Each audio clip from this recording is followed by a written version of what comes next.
الرحمن الرحیم الحمد للہ رب العالمین والصلاة والسلام علی رسوله الکریم وعلی آلہ واصحابہ اجمعین اما بعد. علماء کرام، معزز حاضرین، السلام علیکم ورحمۃ اللہ وبرکاتہ. وعلیکم السلام ورحمۃ اللہ وبرکاتہ. ہم سب، میرے لیے اور ہم سبوں کے لیے کتنے شرف کی بات ہے، کتنی عزت کی بات ہے کہ ہم لوگ ایک ایسی محفل میں بیٹھے ہیں جہاں آج اتنے حفاظ دستار بندی کر کے گئے ہیں. ان بچوں نے اپنے دل میں قرآن شریف کو بسا لیا ہے. ہم لوگوں کو دعا کرنی چاہیے کہ اللہ تبارک تعالیٰ نے جس طرح قرآن کو ان کے دل میں بسایا ہے ان کے عمل میں بھی بسا دے. کہیے آمین. آمین. انشاءاللہ.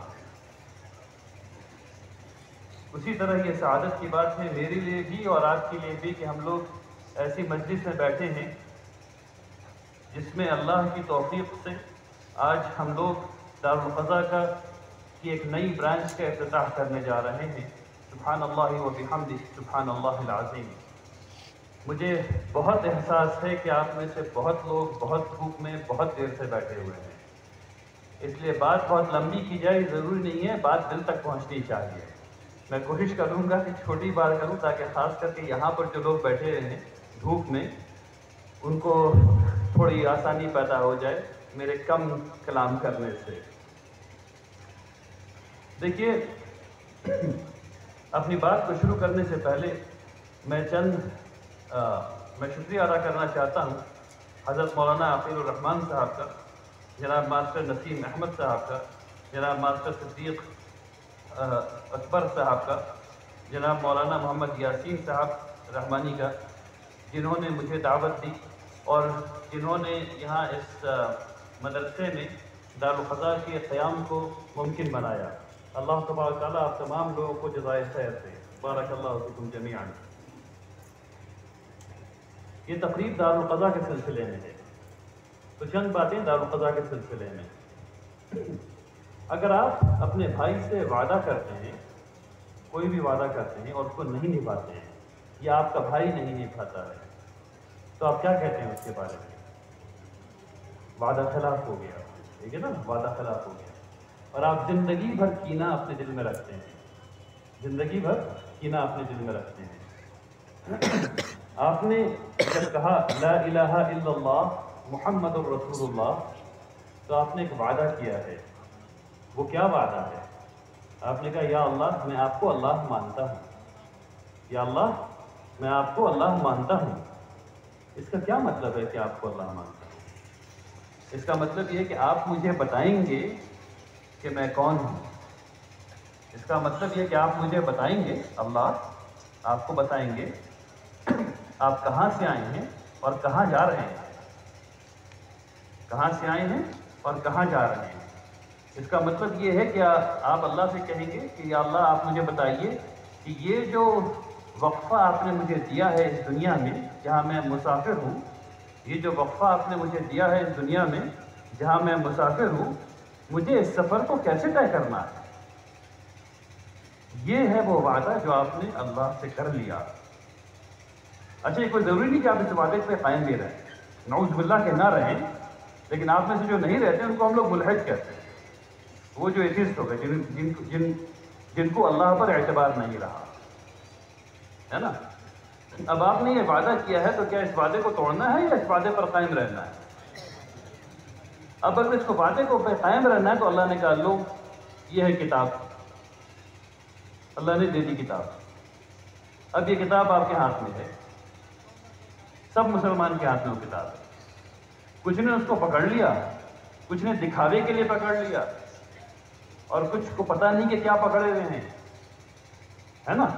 تو آج اس محفل سے جو میں بات چاہتا ہوں کہ آپ سمجھ کر کے اٹھیں وہ یہ ہے کہ اس کتاب میں یہ لکھا ہوا ہے کہ مسلمان جب آپس میں کوئی تنازع ہو جائے، جب بات چیت بڑھ جائے، جب وعدہ خلافی ہو جائے، جب کوئی گھر میں مشکل آ جائے، جب پڑوس میں مشکل آ جائے تو وہ کسی ایسے آدمی سے بات کریں جس آدمی کے پاس اس کتاب کا علم ہے.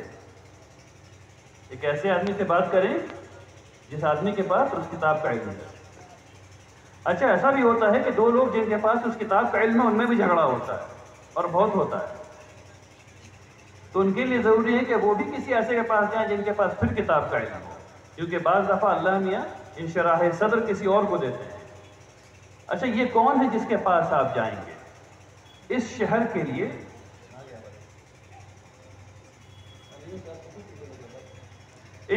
لیے ابھی کہ جو ہمارے قاضی ہیں وہ حضرت مولانا مفتی یونس صاحب، یہ وہ صاحب ہیں جو اللہ تبارک تعالیٰ نے آپ لوگوں کو دیا ہے، جو آپ سے عمر میں چھوٹے ہیں، کچھ سے بہت زیادہ اور کچھ سے عمر میں بڑے ہیں، لیکن ان کے پاس جو چیز ہے وہ ہے قرآن کا علم، ان کے پاس جو چیز ہے وہ ہے حدیث کا علم، ان کے پاس جو چیز ہے وہ ہے فقہ، انہوں نے اس چیز کو پڑھا ہے۔ اچھا ان کو بٹھا کے میں ان کے منہ پہ تعریف نہیں کر رہا، میں آپ کو یہ بتا رہا ہوں کہ آپ کیوں آئیں گے دارالقضا، ٹھیک ہے نا؟ اور بٹھایا اس لیے تاکہ آپ سب لوگ ان کے چہرے کو دیکھ لیں، پہچان لیں انشاءاللہ، ٹھیک ہے نا؟ تو آپ نے پان کی دکان کی ہے اور آپ نے کسی سے قرضہ لے لیا ہے، اس قرضے میں آپ نے اس کو کیا کہتے ہیں بیاج دیا ہے، اور آپ کو پتہ نہیں ہے کہ وہ حلال ہے یا حرام ہے، تو آپ کس سے پوچھنے جائیں گے؟ آپ ان سے پوچھنے آئیں گے۔ آپ نے معاہدہ کیا ہے اور معاہدے میں آپ نے سمجھ لیا کہ معاہدہ صحیح کر رہے ہیں، لیکن یہ پتہ نہیں ہے، آپ کے اندر وہ کانفیڈنس نہیں ہے کہ حلال ہے یا حرام، آپ کس کے پاس جائیں گے؟ آپ ان کے پاس آئیں گے کہ دیکھیے دیکھ کے بتائیے کہ جو معاہدہ کیا ہے، جو کانٹریکٹ کیا ہے، جو لکھا ہے، اس کانٹریکٹ میں ساری چیزیں حلال ہے کہ نہیں حلال ہے، کیونکہ ہم لوگ بہت ڈھیر سارا کانٹریکٹ آج کل کر رہے ہیں جو حلال نہیں ہے، ٹھیک ہے نا؟ آپ کے گھر میں کوئی پریشانی ہو گئی، آپ کس کے پاس جائیں گے؟ آپ ان کے پاس آئیں گے۔ کیوں آئیں گے؟ پھر سے سنیے، کیوں آئیں گے؟ کیونکہ اللہ تبارک تعالیٰ نے اس کتاب میں لکھا ہے کہ جب تمہارے بیچ کوئی جھگڑا ہو جائے تو کسی ایسے آدمی کے پاس جاؤ جس کے پاس قرآن کا علم ہو، ٹھیک ہے نا؟ اس لیے آپ آئیں گے انشاءاللہ۔ تو موٹی بات یہ ہے کہ موٹی اور پہلی بات یہ ہے کہ ہم لوگوں کو ایک نفع بخش انسان بننا ہے۔ کس کے لیے نفع بخش؟ سب سے پہلے اپنے لیے۔ آپ کو سب سے پہلی جو چیز دیکھنی ہے وہ یہ دیکھنی ہے کہ آپ کو اپنے آپ سے یہ سوال کرنا ہے کہ کیا میں جنت میں جا رہا ہوں؟ اس کا جواب کیسے ملے گا؟ دوسرا سوال کرنے سے، کیا میرا رب مجھ سے راضی ہے؟ اگر آپ کی نیت سے اور آپ کے اعمال سے آپ کو پتہ چلے گا یہاں رسول اللہ صلی اللہ علیہ وسلم کی حدیث ہے کہ سب سے پہلی بات جو انسان کو پتہ چلتی ہے وہ اس کے دل میں پتہ چلتی ہے۔ جب دل آپ کوئی کام کر رہے ہیں، کوئی نیت کر رہے ہیں اور دل میں کچھ کچوٹ ہو تو آپ کو سمجھ لینا چاہیے کہ وہ آپ کے لیے گناہ ہے، تو جیسے ہی کچوٹ ہو وہ رک جائیے۔ آپ کو سب سے پہلے اپنا رشتہ اللہ سے بہتر کرنا ہے۔ دارالقضا اسی کی ایک کڑی ہے، کیونکہ آپ نے اللہ کے حکم پہ عمل کیا ہے۔ بات سمجھ میں آ رہی؟ سب کی بات سمجھ میں آ رہی؟ الحمدللہ رب العالمین۔ تو دارالقضا اب ماشاءاللہ قائم ہو گئی ہے۔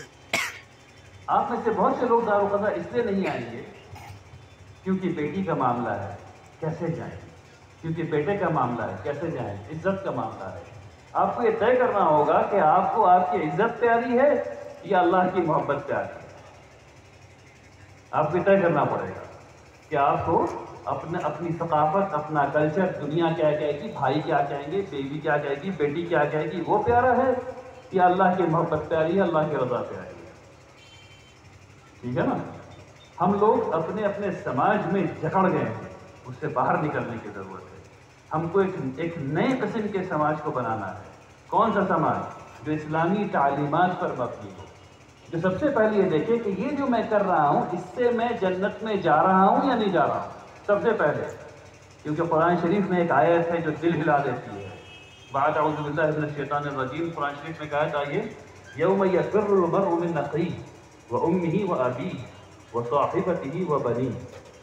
ایک بہت جلد ایک وہ دن آنے والا ہے، یوم یفر، ایک بہت جلد ایک دن آنے والا ہے جب تم بھاگو گے ایک دوسرے سے۔ کون کس سے بھاگے گا؟ بھائی بھائی سے بھاگے گا، بچہ باپ اور ماں سے بھاگے گا، کوئی کام نہیں آنے والا، کوئی کام نہیں آنے والا۔ وہ تمام چیزیں جو ہم لوگوں نے بنا رکھی ہیں نا اس دنیا میں، وہ کیا کہیں گے، بھائی صاحب کیا کہیں گے، بہن کیا کہیں گی، یہ سارے لوگ چھوڑ کے بھاگنے والے ہیں، بہت تیزی میں بھاگنے والے ہیں۔ تو رہ کیا جائے گا؟ آپ کی نیت اور آپ کا عمل۔ انما الاعمال بالنیات۔ آپ جو کر رہے ہیں اس کو بغیر دکھائے ہوئے کیجیے، جو کر رہے ہیں اس کو دکھاوے کی نیت کے بغیر کیجیے، تب اللہ سے رشتہ اچھا ہوگا۔ اچھا، یہ ساری اچھی باتیں ابھی 5 گھنٹے تک آپ لوگوں نے سنی ہیں، اس میں سے جو چیز یاد رکھنے والی ہے، اگر ایک چیز کو یاد رکھنی ہے وہ صرف یہ، اللہ کی رضا۔ اللہ کی رضا، ہر کام کو کرنے سے پہلے اللہ کی رضا۔ اس کام کو کرنے سے اللہ کی رضا حاصل ہو رہی ہے یا نہیں ہو رہی ہے؟ اگر جو ہو رہی ہے تو ٹھیک، اگر جو نہیں ہو رہی اس کو وہیں پہ چھوڑ دینا ہے انشاءاللہ۔ ٹھیک، وقت ہو گیا ہے، اور اذان کتنی دیر میں؟ 2:30 بجنے والا ہے، اس سے مجھے اپنی بات کو یہاں پہ ختم کر لینا چاہیے انشاءاللہ۔ آئیے سب لوگ دعا کریں کہ اللہ تبارک تعالیٰ، پہلے دعا کے مفہوم کو سن لیجئے، اس کے بعد پھر دعا کریں گے انشاءاللہ۔ ایک دعا تو یہ کرنی کہ اللہ تبارک تعالیٰ ہمارے اندر اخوت دے۔ اس کا مطلب یہ ہے کہ مجھے ان سے اور انہیں مجھ سے اسلامی بھائی چارے کا جو تصور ہے وہ ایک دوسرے کے دل میں ڈالے، ادھر بھی اور ادھر بھی۔ ذرا دیکھیے اپنے دائیں طرف کون بیٹھے ہیں، اور ذرا دیکھیے اپنے بائیں طرف کون بیٹھے ہیں، اور ہم ان کو پہچانتے ہیں کہ نہیں پہچانتے ہیں۔ ایک دوسرے کو چہرے کو دیکھنا بھی مسکرا کر کے عبادت ہے، ٹھیک ہے نا؟ ذرا مسکرا کے دیکھیے ایک دوسرے کو، مسکرائیے، ذرا دیکھیے ایک دوسرے کو مسکرا کے۔ یا اللہ، دیکھیے مسکرانا کتنا مشکل ہو جاتا ہے اگر عبادت کے لیے کیا جائے تو۔ ادھر دیکھیے لوگ مسکرا نہیں رہے ہیں، ذرا مسکرائیے اچھے سے۔ عبادت ہے، ثواب مل رہا ہے، ثواب مل رہا ہے، مفت میں ثواب مل رہا ہے نا بھائی؟ اتنی پریشانی کیوں؟ ٹھیک ہے، تو سب سے پہلی دعا یہ کرنی ہے کہ اللہ تبارک تعالیٰ ہم سب کے دلوں میں ایک دوسرے کے لیے محبت دے، اخوت دے انشاءاللہ۔ اس کے بعد ایک حدیث ہے کہ جب آپ دوسرے کے لیے دعا کرتے ہیں، اپنے بھائی کے لیے دعا کرتے ہیں، تو ٹھیک اسی وقت اللہ تبارک تعالیٰ آپ کے لیے فرشتہ اتارتے ہیں جو آپ کے لیے وہی دعا کرتا ہے جو آپ کے بھائی آپ کے لیے کرتے ہیں۔ تو اگر آپ کو کوئی چیز چاہیے، اگر آپ کو گاڑی چاہیے، تو اپنے بھائی کے لیے، اپنے پڑوسی کے لیے دعا کیجیے کہ اس کو گاڑی آئے گی، اللہ نے اس کو گاڑی دے دی، تو آپ کے لیے فرشتہ دعا کرے گا اللہ نے اس کو گاڑی دے دی۔ بات سمجھ میں آ رہی ہے؟ بات سمجھ میں آ رہی ہے؟ اگر آپ کو عزت چاہیے تو آپ اپنے پڑوسی کے لیے، اپنے بھائی کے لیے، اپنی بہن کے لیے، اپنی امی کے لیے، اپنے ابو کے لیے، کسی اور سے دعا کیجیے کہ یا اللہ اس کو عزت دیجیے۔ ایک فرشتہ آپ نے دعا کرے گا یا اللہ اس کو عزت دیجیے، ٹھیک ہے نا؟ انشاءاللہ۔ تو یہ دعا کیجیے، اور دارالقضاء کے لیے دعا کیجیے، ان کے لیے دعا کیجیے، مفتی یونس صاحب کے لیے کہ اللہ تبارک تعالیٰ ان کے دلوں کو کسی ایک جانب مائل نہ کرے، ہدایت میں رکھے، صراط مستقیم پہ رکھے، تاکہ یہ صحیح معاملات کو کا صحیح حل کر سکیں انشاءاللہ۔ آئیے دعا کیجیے، بسم اللہ۔